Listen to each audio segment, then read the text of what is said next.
Welcome to our Monday night webinar. I'm Rachelle Wilhite, and with me I've got Virginia Everard. She is going to help me with buyer scripts that win, not whine. So we were talking about topics today, and actually last week and the week before, we were trying to come up with some really fresh stuff. And Virginia and I were talking and said, you know what we're really frustrated with? People that are working with buyers and that come in with low balls when we work with sellers and people that do not know how to negotiate things. And so I said, what better person than Virginia? She works with a lot more buyers than I do.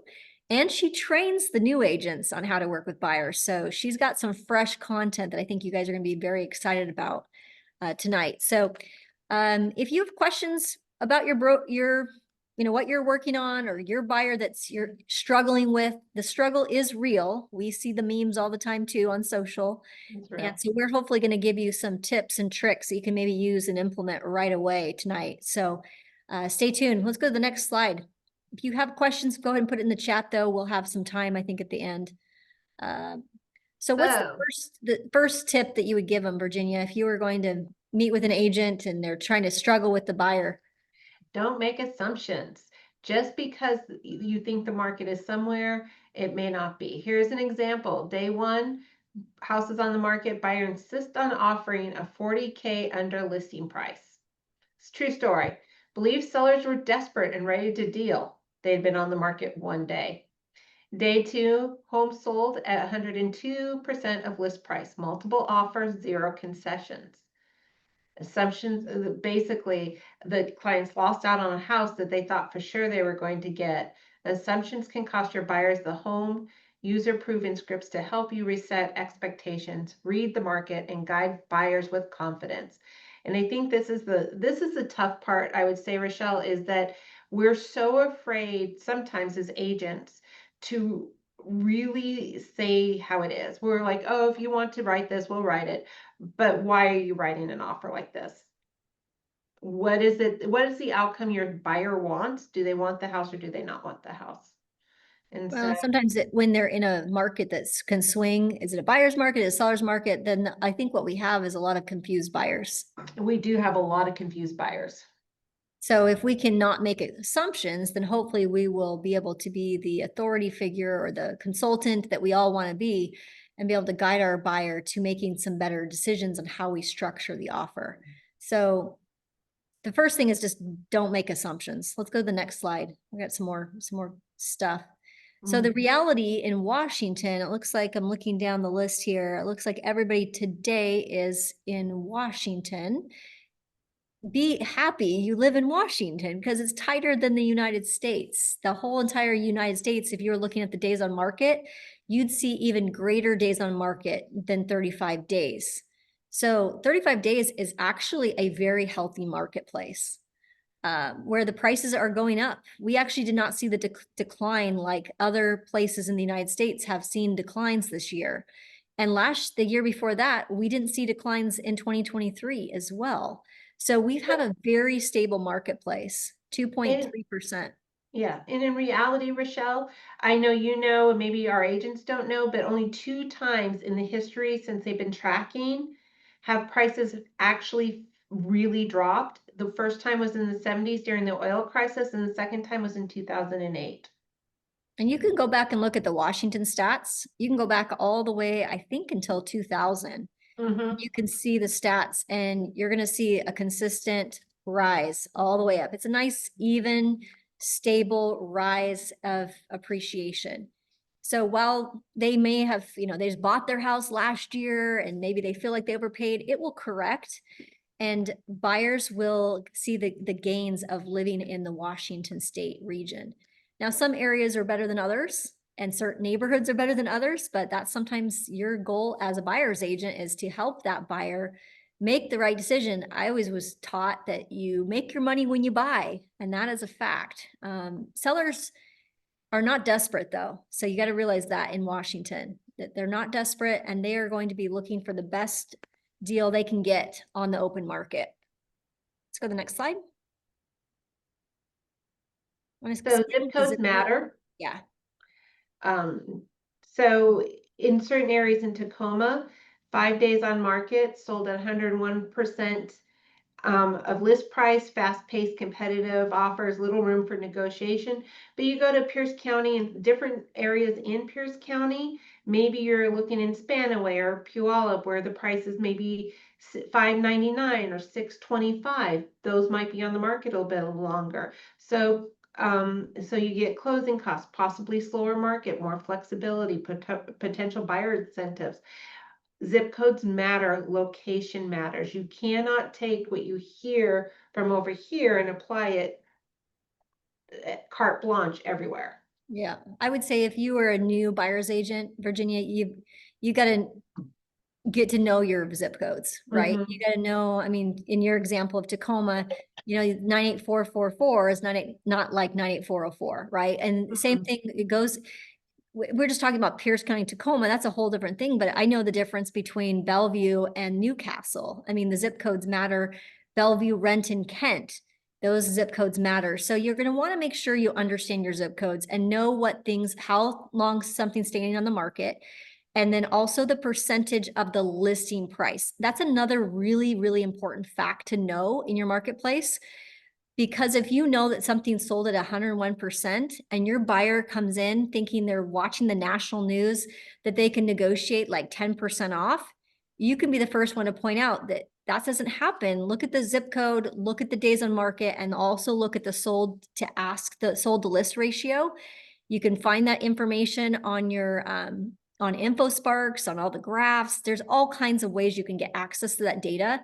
And just by simply showing the buyer, hey, we're going to negotiate for you, but we need to know the numbers. These zip codes and these percentages do matter before you start the negotiation. Let's go to the next slide. So as the advisor and to really kind of put yourself as a consultant, as the advisor, the one that can guide this buyer through the process, you first need to acknowledge where they're coming from.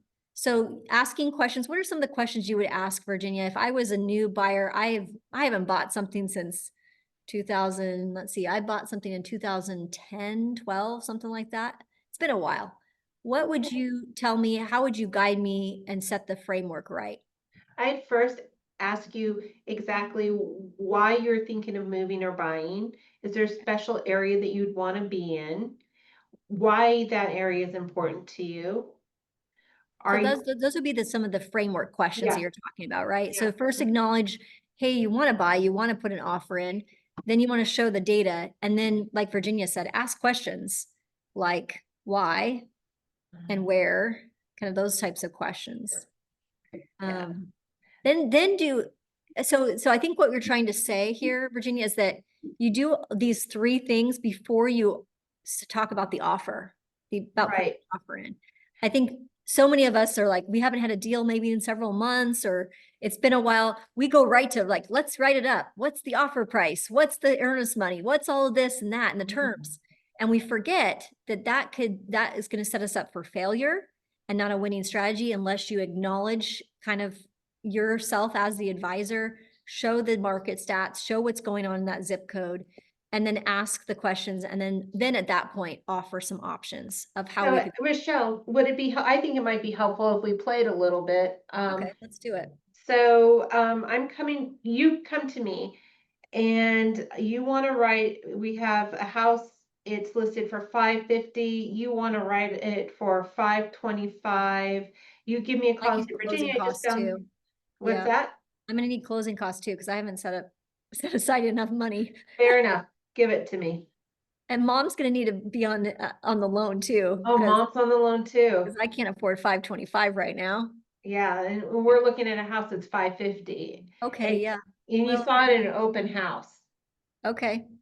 which And is even more I fun. want to move forward with something, but can we just offer a lot less than, can we offer like 475? I've heard that the national average is, we can get a pretty good deal. You know what, Rochelle, you're right. There are some great deals out there to be had. The house you're looking at right now is one you found at an open house this weekend, which I'm so excited you were going out and looking. What did you like about it the most? Well, I like that it was not on a busy road, and I like that it had a yard for my dog. Okay. those are important things, and I get that. Unfortunately, this house has only been on the market a few days, and if we look at what's going on in that specific area, they're getting about 100% of asking price. Oh So my if gosh, we really? go in at, way significantly under asking, the likelihood of you actually having an offer accepted might is really not realistic. So are you set on living in this area, or would you be open to looking at some other areas that would provide you similar, but maybe a little less money? Yeah, maybe I'm getting ahead of myself because I just, I walked into that open house and it just had everything I needed. So, are there some other properties that you know of that are nearby that have the yard and the, Absolutely. There are a lot of different properties out there. One of the things I like to look at with my buyers is look at houses that have been on the market over the average days on market. okay. So our average day right now is about 35. So I pulled up a list of homes that have been on the market 40 days. And I think we would have a really good opportunity to get some negotiation, especially because I think you mentioned to me you might need closing costs. Yes, definitely need closing costs. That's what the lender told me. Yeah. So would you be open to sitting down and let's come up with a strategy together? So we get you some of the things you're looking for, a yard, a not a busy street, and Mhm. I'm assuming somewhere that's easy for you to access and not have to have a long drive to and from your job, right? Yeah, that would be great. Yes. Awesome. Yep. Okay, so you guys see what she did there? I think the crystallization of that script was, would you be open? What was that line you said? I was Would you in be open open. to Would you be open to having me discuss? I think it's on the next slide. strategize? Strategize. Yep. Mhm. Oh, And there we so go. this is a similar script.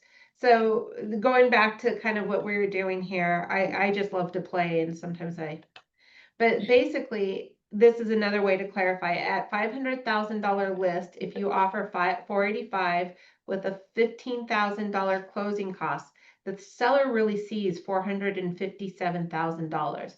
That's a 10% cut. Homes are closing at, and depending on the area again, 100 to 101%, 98% in some areas of list. Do you want me to write no and it's unlikely, or adjust to stay competitive? And first time buyer, this is a true story actually, realized we were asking for a $50,000 price cut adjusted to list, closed in closed in 30 days. So you have to adjust expectations because they are hearing on the news, right? The almighty news and social media, markets crashing, it's a buyer's market, sellers are fire selling, oh, the world is coming. They have been saying that my whole career in real estate, and I didn't get into real estate yesterday. I like the script here where it's just factual based. Yeah. People like that, where it's like, here's the facts. So I might think that I can negotiate something, but if you put it into AI and you came up with AI would tell me the same thing that I'm not like really thinking factually based. But if I put in these kind of parameters, homes here are closing, I think AI would even tell me I could probably negotiate 3 to 5%. But if something's closing at 100%, the likelihood is very unlikely. Do you still want to put the offer in? And I may not. I may want to keep looking, or like what I loved Virginia doing in the role play was, let's expand your area. Let's talk about what that looks like. Maybe I found a list of days on market that's other homes that are over 60 days on the market.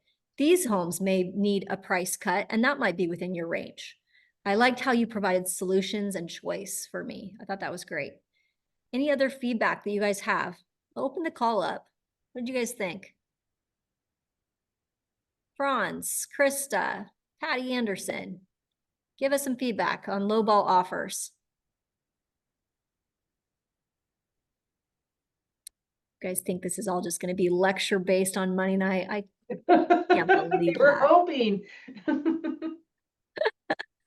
Okay, well, we'll go to the next slide and we'll see what other goodies we can give you guys. Market expectations. You want to talk about market Yes, expectations, Virginia? absolutely. So this in a hot zip, home sell in 5 days at 101% of list. Low offers don't fly. They just don't. In a slower zip, depending on where you're at, Days on market are longer and sellers are flexible. Which market do you want to compete in? I like that question. Which market do you want to compete in? So again, very factual as far as what's going on. Homes are selling at five days at 101%. Low offers are not flying. If you go in this zip code, days on market is going to be longer and sellers are much more flexible. Which market do you want to compete in? I like that. I like the word compete. So this happens all the time when you set expectations. You let them make the choice. One of the things I love to do is do a buyer CMA. So, when we teach you on sellers, you teach you to do a seller CMA to figure out what the price needs to be, right? What price should we list your home at so that we can get close to the target price of what will end up selling, the market value. But the buyers, if you're a good buyer's agent, you should be doing the same thing. If you see a house that's listed for, say, in the scenario we gave of 500,000, and you find out based on your CMA that it's probably not worth 475, then you could, and it's been on the market for a certain amount of time. That would be a days on market that might be longer. The seller may be flexible, but the seller is overpriced. And you could sometimes negotiate. Again, you can't go crazy, realizing that you got to look at the price of where the market should be, and then offer 3 to 5% less than that if things are selling at 97% to list. That would be a true market adjustment that you would make. For example, that's been done where you could step number one, make sure your listing agents price the home right. Step number two, you find that and uncover what that price needs to be. And then step three, looking at the days on market, has there been enough exposure where there might be some move, the seller might move off of that price. And you can do that with data. It's been on the market for over 60 days or over 35 days. And at that price, it's not moving. They might be reducing their price. And so by giving them an offer that might be lower, it might not be as big of a sting on the low ball. It might not be considered as a low ball because they've already had conversations with their listing agent that they're not priced right. They haven't received an offer within that window of time. So it sometimes will help the seller essentially prop your offer up and get that in front of people, but don't be stupid about it. And, on 5 days on the market, send them a lowball offer when it's considered a hot home on Redfin or Zillow, right? That's kind of a stupid way to negotiate that. You Well, got and to I be able to think give them information. I think for new agents, and I think for agents in general, like you mentioned earlier, if it's been a while since you've had a deal, or you've never had a deal, or you've had one or two, and a buyer comes to you, your first instinct is to make them happy, right? Write the offer. I mean, that's what Write the offer. yeah, just write the offer. And some And brokers would do that. They'd teach them to do that. It just drives me crazy. And we're telling you not to do that. We're telling you to pump the brakes and get yourself in a situation where you're doing some analysis before you put that in front of them. You put an offer in front of them. Kind of because, almost seems backwards, but it yeah, actually is the right way. it's a challenge, but it's switching from the salesperson role to the advisory role. Mhm.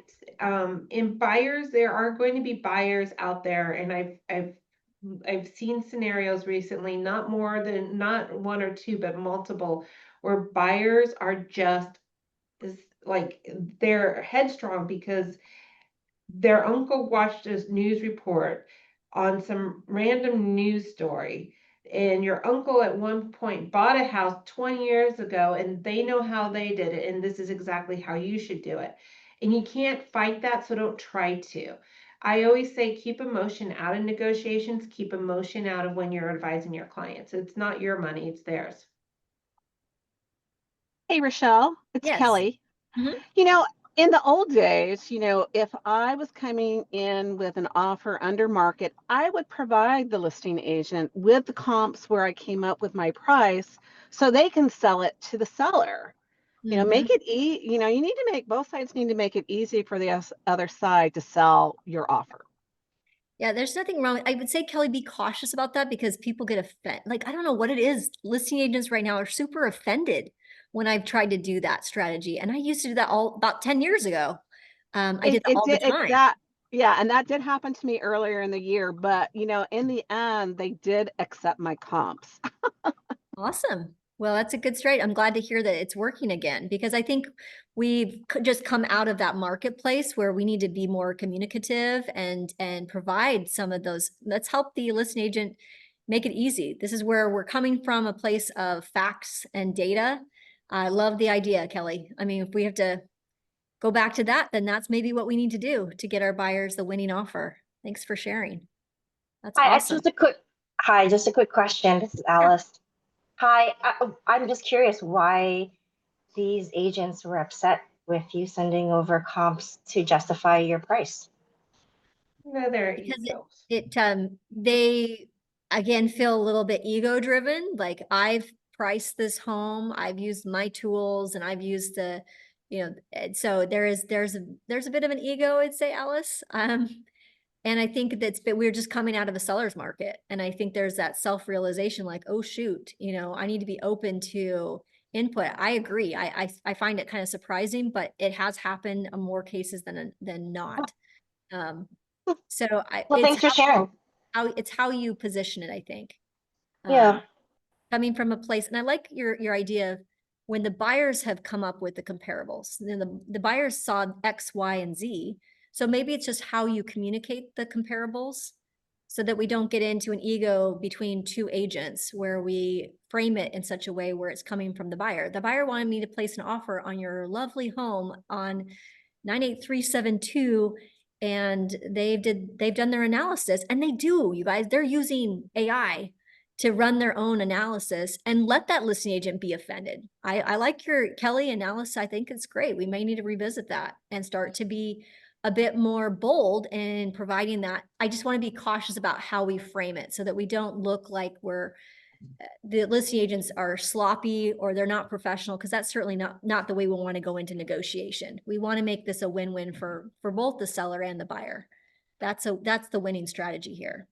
I think it could also depend on the type of listing too. I mean, if you got a listing that's been on the market for 180 days, it's a different type of conversation than one that just came on the market 5 days ago. Providing comps for something that came on 5 days on the market might be a bit offensive versus one that's been on the market for over 30 days and is very clearly overpriced. You guys this is like a teaser. We can table this too with Debbie. Debbie DeGroat will be speaking with us this week. So I know she's going to talk specifically about this fact. So we'll table that for a little bit later, but I appreciate you guys speaking up. Interesting.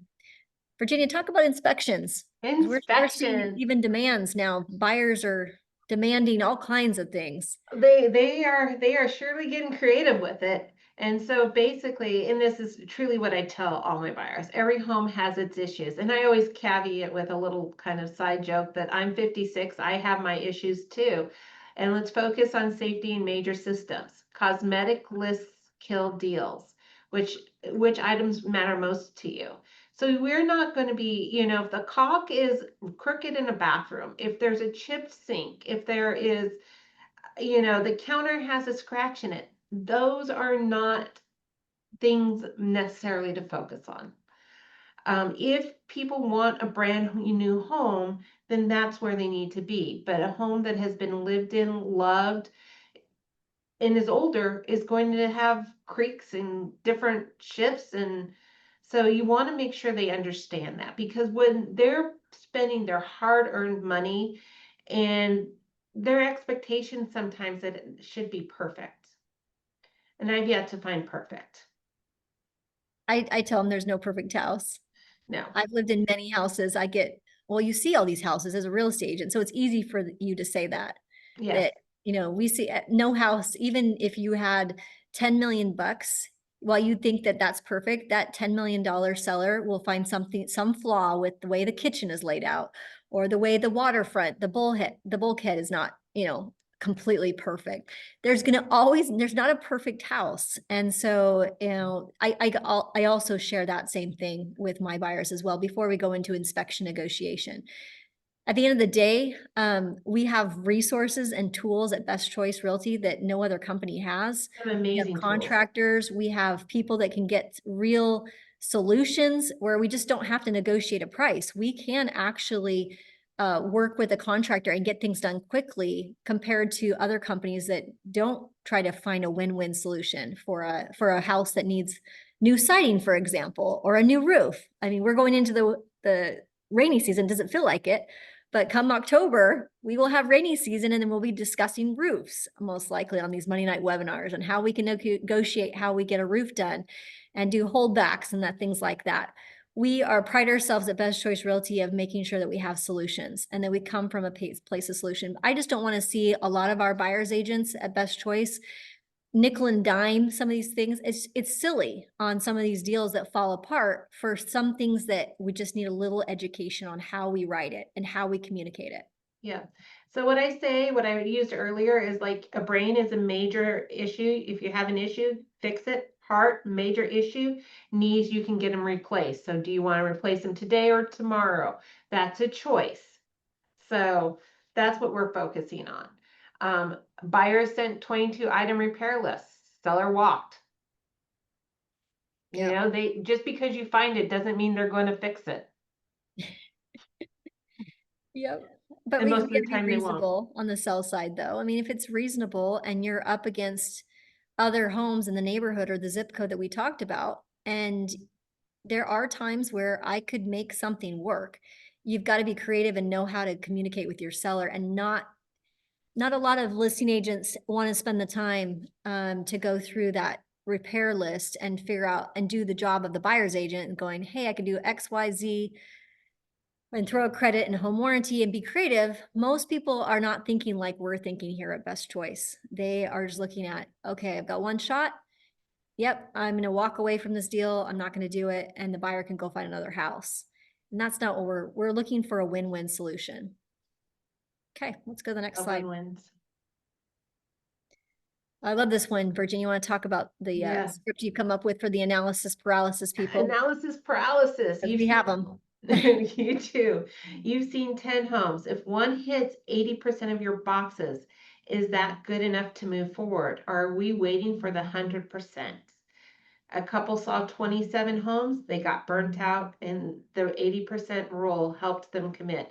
Rachelle said if they see 27 homes, they usually go find a different buyer's agent. She had she has That's a more. waterfall. I can Yeah, talk about waterfall. that. Yeah, I mean, so I love, I want to just pause on this though, because I love this because the 80% rule, it's super simple. Mine's a little bit more complicated. Virginia and I were kind of comparing notes before we started on like, how do I deal with the analysis paralysis people? Well, I am so bold when I go meet somebody for the first time. I do the buyer consultation and I tell them that here's how I work. I'm going to go out 3 times with you on average. And you can test my theory if you want. I go out and look 3 different appointments to go look at properties with a buyer. The first one, you can book up to 7. My father-in-law, he broke that rule and he regretted it. Because you forget homes after 7, right? After the 7th one, the human brain, the psychology, the little question mark, I'll see all those things like the 1, 2, 3, 4. They have more than 7 arrows that go off this guy's head here on the left. But 7 things they forget, like what house they even saw. So that first appointment is just really trying to get a sense of the area, location, the needs, the musts, the haves, all of that. I let them go crazy, pick the best 7. And after I observe them touring 7 properties, the second appointment, this is what I described to them. The second appointment is typically going to go like this. You and I are going to collaborate more on what should be the homes that you want to see, and maybe a couple that I throw in because I have market knowledge of what would meet the budget and your terms and what you've shared with me. So it's kind of a collaborative, but we're not going to go see 7. We're going to only see 3 or 4. And by the third appointment, we're going to be down to 1. And that's usually 3 appointments. And by the third appointment, if I can't find you a house, then you can fire me. I'll find some other broker to take you and tour you through homes, because certainly I'm not listing or understanding what you're coming from. And I've used that little expectation kind of guideline. I've used that for years. And what's been funny is that by the third time, the third appointment, when they schedule it with me or text me, hey, I want to go look at this house or that house, I usually get, because I set the expectations right, I am so sorry. It's going to be a 4th appointment. Are you going to fire me? And I'm like, no, I'm not going to fire you. It's an average. but it definitely sets the expectation. So if you find yourself that you're doing too many showings and too many, you got this analysis paralysis person, then you need to look back, look at the mirror and look at yourself and what are you doing to prepare for that type of appointment? And usually that first appointment is really critical. That first appointment, you do a lot of prep work for, you show them homes that they wouldn't meet their needs, but you use that first appointment as a way to set the stage for your second and your third. By the third appointment, hands down, 90% of the time, they're in contract when they work with Rachelle. Virginia probably skips multiple steps and gets to the same conclusion with her script here. But again, you're going to come up with your own style and what works. You I think do come up with your own style. I will say that this is why the consultation is so vital to the experience. Because when you go and meet somebody and you just show them a house and then you get them set up on houses on using your apps, and then they keep looking at houses, you've not set up an expectation, you've not had a conversation. It's just like a candy store for them. And eventually they'll get to the swipe left and swipe right, but that becomes overwhelming. I've always used, is 80% good enough? And if it's not, are we waiting for 100%? I really hate going out more than 1 or 2 times with buyers, but that's just because I'm old and cranky. Not really. it's you guys set expectations. That's the number one thing to deal with somebody that has an analysis paralysis. And most of my clients are analytics. For whatever reason, I get the analytics. They come to me and maybe it's my emails. I don't know. Maybe it's the way I communicate. But I do get a lot of analysis, and to overcome that, you have to set expectations. That's a must. So I love your script, Virginia. I probably will use that. Just to remind them, hey, you've seen 10 homes. Did they check all the boxes? Or are we waiting for the perfect? And that kind of puts am I really too much of a perfectionist? I like that kind of way of putting the finger back at them. It's just in a sly way. It's an interesting concept. Okay. Anybody else have any ways to deal with analysis paralysis? I'm open to suggestions. That was good to have a little engagement earlier. I love Candace? to use a scale of 1 to 10 after when we are looking at so many houses. I say, okay, anything below a 6 is probably not going to do. Anything above a 6, let's talk about how we can make it a higher number. And nothing is ever a 10 because no perfect home exists until you move into it and at least make it better for yourself. Then, whatever number is lower than the number you just gave, we're going to forget about those houses. This is the one that you want. And then on the side, I'm taking notes about which one, just in case that one gets multiple offers and they can't compete. And then we just go back to the one that they had a 7 instead of an 8. And we talk about, but that right there, I have found consistently, no matter how brains works for, helps me anyway. Yep. With my clients, it helps them a lot. Great. Yep. And you usually kind of identify the house too. Oh, that's the red house, or that's the one that has the beautiful kitchen. You kind of remember that. You kind of put a marketing term against each house so that they can keep track. That's the house that had the really awesome backyard that you rated a 7. I love the way you rated the house. That's a great idea, Stephen. Thank you for sharing. Which reminds me of another one. When I used to take people in my car with me, I used to have all the sheets printed out. Now we're in the mobile world. I'd love to know what you guys are doing on the mobile front. But I used to fold the sheets when they were in my car with me, and then fold the sheets and throw it in the side in the garbage, right? It's like visually they knew that I wasn't going to try to sell them something they didn't want. They love that. So it reminded me of what I used to do, Stephen, when I used to show homes. I used to put it so if they got a low score, it went into garbage. And they recognize that you're not trying to oversell them or be that pushy salesperson. Love what you do. That's great. On the mobile front, that mobile park one is just a thorn in my side. It's great. I'm getting a lot of interested buyers that come to the open houses because the 1/60th is right there. So I put my signs out from there. So I'm getting lots of marketing, which is good. But with rates falling, what I'm finding are folks who might be interested in buying a manufactured home in a park, not with land, but in a park. They're like, well, for a little bit more, I can just go get some. So that's what we're running up against right now with Gonna parks. take more. Yeah, you're looking for a smaller wedge of the pie, right? You're looking for that. Well, you'll eventually get it done. It just will take longer, and you're looking for something special. So Your job isn't to kill the offers. It's really to show the facts, show the reality. I have a And question. Virginia, you do a great I job have- with scripts and tools. And how you practice the scripts is what matters. I think new agents struggle with that. They're trying something on that doesn't sound like them. You've got to be as authentic and genuine as you possibly can be with people. Tatiana has a question, Rochelle. Oh, go ahead, Tatiana. Sorry. Yeah, can you hear me? Can you Yes. hear? Okay, I just want to find out, like I have clients who kind of friends of mine, and so I've been showing him a lot of houses, and I feel like it's been too much now. But they're my Okay. friends, I don't want to drop them. So I was just thinking, is there anything, something like this we can ahead of time tell them, like after 10 houses, I will be charging you per house to see it. So they will be more thorough before we go and see it. Is there anything like this we can implement that kind of You can system? use our buyer agency agreement to do that. Our agreement does allow you to have kind of another, like Virginia's suggesting you had a consult to begin with. It's hard when it's your friends, like, or your family, to Mhm. have that conversation and charge them per house.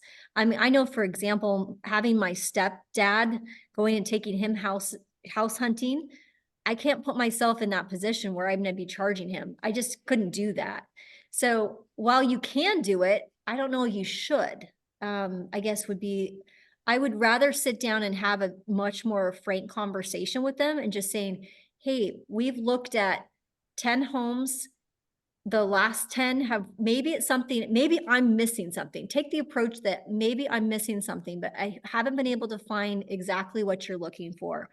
What have we seen that you may not have communicated with me about, or is there something out there that you see that I need to look at a little bit differently? Or would it be possible for me to have a partner on this? Sometimes just by bringing another set of eyes into the equation with your family member or your friend, certainly if I did not find something within that first 3 appointments when I took my stepdad to go look at houses, Tatiana, I would have gladly paid somebody to come out for a day and showed homes and paid a Mhm. percentage of the deal, because it wasn't worth my friendship. It wasn't worth my relationship, to have that conversation saying, hey, you're wasting my time. I mean, kind of that's what we're saying by charging them per showing, but can it be done? Yes. Does anybody have any advice on how you would implement that after you've gone and already signed an agency agreement with your client that happens to be a family friend? Virginia, have you ever had to do that with a family? No, because I bring it up front and I understand why you wouldn't, because you hope that it won't go that way. I personally think the best thing to do is sit down with them and ask them, because people buy the why, not the what. Okay. So what are they looking at, and then why are they looking at those homes? And maybe an example of which, and this is just an example, another agent was out showing a bunch of homes all around golf courses because this couple really wanted to look at homes in a golf course. And every home they looked at the golf course, they said no, no, no, no. And so finally the agent's like, okay, we've looked at all the houses available on the golf course. What about the golf course was really important to you? And turned out they just liked the idea of open space. And when that came into the equation, the open space, then he was able to help them find the why. They knew what they wanted, but he needed to find the why. And so maybe just narrowing that down might help a little bit. Some people just really like to look at houses, but they're not really serious buyers. So that's another conversation. When do you can put them in pretend land. If I could wave a magic wand, when would you want to be in your brand new home? Yeah, I like the questions. I think that I think what I heard from you, Virginia, is just asking more questions. Tatiana, that would be better than charging.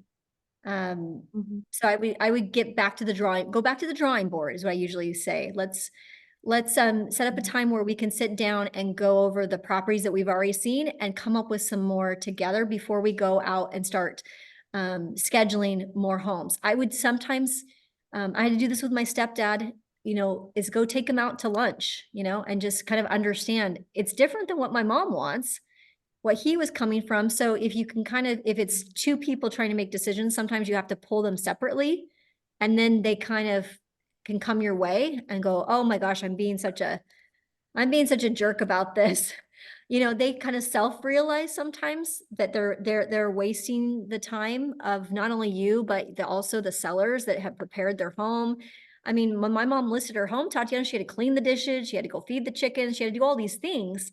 And so not only is the buyer wasting your time, but they're wasting sometimes those sellers that are getting the kids out the door and having to clean their house.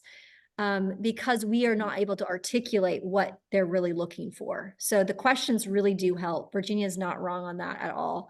Candace, have you ever charged somebody, a family member? I know you work with a lot of family members. Candace Frazier. Sorry, so you said charge a family member for my buyer Showings, brokerage like, service? Per- yeah. Have Per you ever house, had to do that? per property. Not like by showing, but all of my family members or friends that I've worked with, they are signing a buyer brokerage service agreement. But they're not And choosing the option to have a per showing yeah, rate? no, I haven't had the opportunity to use that yet. Okay. Shannon, anything, have you done that before? No, but I've helped a couple agents navigate those types of things. So, I mean, it's certainly possible. It's but I would say- possible, it's doable. It just kind of depends on the circumstance, what feels right. I know I've got some agents that they'll say, it depends on how you want to charge. We can do it a couple different ways. So if you're interviewing for a position with like a Redfin agent or another agent that basically charges per showing or something like that, it is very doable. If you want to do something like that, have it signed around an agreement and then just call our office and we can kind of give you some instructions on how to handle the billing aspect of it. It's not hard to do if you get in that situation. Okay, hopefully that helps. I know it's challenging, Tatiana, working with family. That I have a lot of empathy for after just spending this whole summer with my mom and stepdad. Okay, and then stories and stats equal credibility. So if we're going to be a consultant, we're going to help people get from point A to point B. We've got to use the stories, we've got to use our experiences and stats, facts, that will essentially equal the credibility that we bring to the table. That's, I think, the last slide, and then we're wrapped. That's the last slide. Thank you so much for your engagement tonight. I thought that was really helpful to have some ideas brought forward. So thank you for sharing, Kelly and Stephen and Steven. Yes, thank you. Tatiana, I loved your question. Yep, it's great. Was there any other questions that we didn't get to, Shannon?